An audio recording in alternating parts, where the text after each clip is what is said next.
శ్రీ భూమన కరుణాకర్ రెడ్డి గారు తిరుపతి వీరిది. బలవంతపు బ్రాహ్మణార్థంలాగా ఈయన వీరు తిరుమల తిరుపతి దేవస్థానం చైర్పర్సన్గా 2 సార్లు పనిచేశారు. ఆయన ఆ పదవి ఎలా వచ్చింది, ఎలా చైర్మన్ అయ్యాడు, ఎందుకు అయ్యాడు నేను మాట్లాడటం లేదు నేను. కానీ ఈనాడు ఆయన పరిస్థితి, ఈ రోజున ఆయన పరిస్థితి కుడితిలో పడ్డ ఎలుకలాగా తయారైంది. కుడితిలో పడ్డ ఎలుక.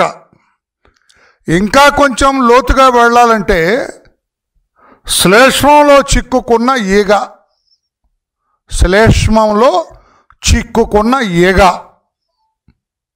లేదు లేదు ఇంకా లోతుకు వెళ్ళాలంటే సాలెగూడులో ఇరుక్కున్న పురుగులాగా ఉంది అతని పరిస్థితి. ఏమిటి వరలరామయ్య గారు కొత్తగా ఈ సామెతలు లేకుంటే ఈ ప్రాసలు చెబుతున్నారు అని మీరు అడిగితే, అతను నిన్న సిఐడి దర్యాప్తుకు వెళ్ళి బయటకు వచ్చిన తర్వాత అతను మాట్లాడిన తీరు నన్ను ఇలా మాట్లాడటానికి ప్రేరేపించింది.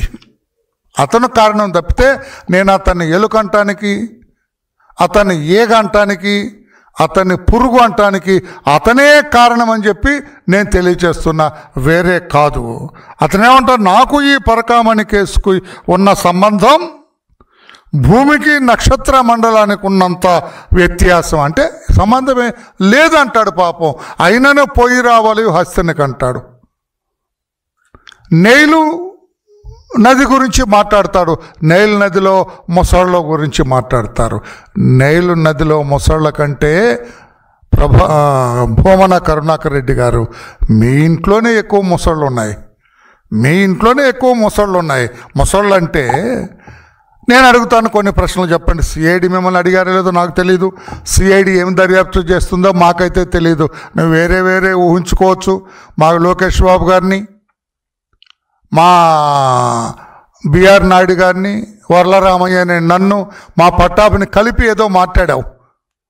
ఎన్ని మాట్లాడుకున్నా పర్లేదు, ఎందుకంటే నువ్వు కుర్తిలో పడ్డ ఎలకో కనుక అలాగే మాట్లాడతావు. పాపం నువ్వు శ్లేష్మంలో చిక్కుకున్న ఈగవు కనుక అలాగే మాట్లాడతావు, సాలెగూడులో చిక్కుకున్న పురుగు కనుక నువ్వు అలాగే మాట్లాడతావు. నేను ఒక్కటి అడుగుతానయ్యా, 14.5 crore ఖరీదైన ఆస్తులు ముద్దాయి దగ్గర నుంచి మీరు తీసుకున్నారు, దేవాలయానికి గిఫ్ట్గా డ్రామా ఆడి తీసుకున్నారు. ఆ గిఫ్ట్గా తీసుకున్నది మీ బోర్డ్ మీటింగ్లో టేబుల్ ఎజెండాగా పెట్టారు. సార్ వినాలా పత్రిక సార్, టేబుల్ ఎజెండాగా పెట్టారు. టేబుల్ ఎజెండాగా పెట్టింది దీని గురించి ఇంకా లోతుగా చేయాలి, లేదా వివరాలు కనుక నువ్వు రిజెక్ట్ ఎందుకు చేయలేదు? చైర్మన్ నువ్వే కదా, ఎందుకు రిజెక్ట్ చేయలేదు? ఏదో మొరటి సామెత ఉంటుంది, తాటి చెట్టు ఎందుకు ఎక్కేవారంటే ఏదో గేదె మేత కన్నా, గేదె మేత అక్కడ ఉంటుందా? నువ్వు ఎందుకు రిజెక్ట్ చేయలేదా? ఇన్ని పన్నాలు మంది నువ్వు మాట్లాడుతుంటే ఎలా ఉంటుందంటే ఏదో ఇతనికంటే సత్ప్రవర్తన కలిగిన వాడు, ఇంతకంటే మంచివాడు, ఇంతకంటే సత్పురుషుడు ఎవరు లేరు భూమి మీద అన్నట్లుగా మాట్లాడతాడు ఇతను. అతని భాష స్పష్టమైన తెలుగు మాట్లాడతారు. ఒత్తులు ఎక్కడ ఒత్తాలో బాగా ఒత్తుతూ ఉంటాడు. ఆయన మాట్లాడే తీరు. సమాధానం చెప్పు. టేబుల్ ఎజెండాగా పెట్టిన ఆ ఇష్యూని నువ్వెందుకు రిజెక్ట్ చేయలేదు? ఇది book value 14.5 crore, market value 40 కోట్లు ఇంకా పైన ఉంది. దాన్ని 60,000కి లీజుకి సంవత్సరానికి ఇచ్చాడండి వీళ్ళ బంధువులకి. ఇవ్వచ్చా? ఏదైతే క్రైమ్ ప్రాపర్టీ ఉందో, ఏదైతే నువ్వు టేబుల్ ఎజెండాగా పెట్టావో దాన్ని మీ సన్నిహితులకి 60,000 రూపాయలకి ఇస్తావా? నన్ను అడిగితే 10 లక్షల రూపాయలకు తక్కువ వేయటానికి లేదు, 10 లక్షల రూపాయల కంటే తక్కువ ఇవ్వటానికి లేదు. ఎందుకు? నీవు కదా కారణం. నువ్వు చేసింది కాదా? కోర్టులో 320 సిఆర్పిసి కింద రాజీ పడ్డారు, లోక్ అదాలత్లో పెట్టారు. నువ్వు కాదా దాని సూత్రధారి? ఒక దొంగను దొరగా మార్చింది నీవు కాదా? ఇక్కడ అయినను పోయి రావాలి హస్తినకు డ్రామా ఆడతావా? ఇది కురుక్షేత్రంలో పద్యం పాడతాడు, ఆయనను పోయి రావాలి హస్తినకు. ఎక్కడికి పోవాలో తొందరలోనే. హస్తినకు కాదు తమ్ముడు, శ్రీకృష్ణ జన్మస్థానానికి వెళ్ళాలి నువ్వు. హస్తినలో లేదది. ఎక్కడుంది శ్రీకృష్ణ జన్మస్థానం? ఎక్కడే? పత్రికే సోదరు చెప్పు నువ్వు. శ్రీకృష్ణుడు ఎక్కడ పుట్టాడు? శ్రీకృష్ణ జన్మస్థానం ఉంటే జైలు. ఆ జైలు ఎక్కడుంది? మధురలో ఉంది. హస్తిన కాదు. నువ్వు హస్తినకు పోతే ఓకే, కానీ నిన్ను తీసుకువెళ్లాల్సింది మధురకి. మధురలో ఏముంది?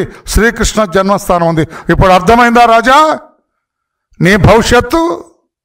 అది తెలియక ఇష్టం వచ్చినట్లుగా అయినను పోయి రావాలి హస్తినకంట. ఏమి ఎరగనిలాగా, నంగనాచిలాగా, ఏ తప్పు చేయని వాళ్ళలాగా ఏమి మభ్యపెడతావా తిరుపతి ప్రజలందరినీ? ఏమి చెబుతా? ఎక్కడో నాకు మా పెద్ద ఆయన ఒక ఆయన చెబుతున్నాడు, మా ఆఫీసులోనే ఉంటాడు. ఆయన చెబుతా, సార్ నాకు చిన్నప్పటి నుంచి తెలుసు సార్, ఆయన గురించి నాకు బాగా తెలుసు సార్. ఏదో పేపర్ అండి, ఫోటోస్టాట్ మిషన్ పెట్టుకొని 2 రూముల గదిలో ఉండేవాడు సార్ అతను. వేలాది కోట్ల రూపాయలు ఎలా వచ్చినాయి నీకు? వేలాది కోట్ల రూపాయలు నీకు ఎలా వచ్చింది? తిరుపతి ప్రజలకు చెప్పగలవా? చిత్తూరు ప్రజలకు చెప్పగలవా? ఆంధ్రప్రదేశ్ రాష్ట్ర ప్రజలకు చెప్పగలవా?